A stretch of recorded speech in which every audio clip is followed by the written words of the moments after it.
tarikh 12 Disember 2025 adalah tarikh yang bakal kami dengarkan berita baik kepada mereka yang mungkin akan menjaga hati Era Fazira.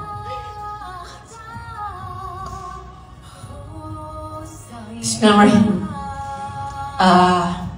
InsyaAllah saya rasa ini berkat doa semua. Terima kasih. Dengan izin Allah, sekiranya tiada arah melintang,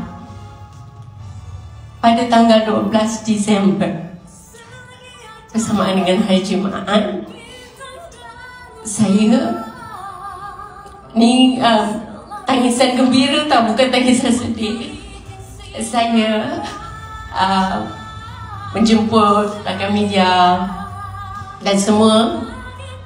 Saya pada datang mendoakan agar majlis pernikahan saya berlangsung dengan baik dan penuh keberkatan.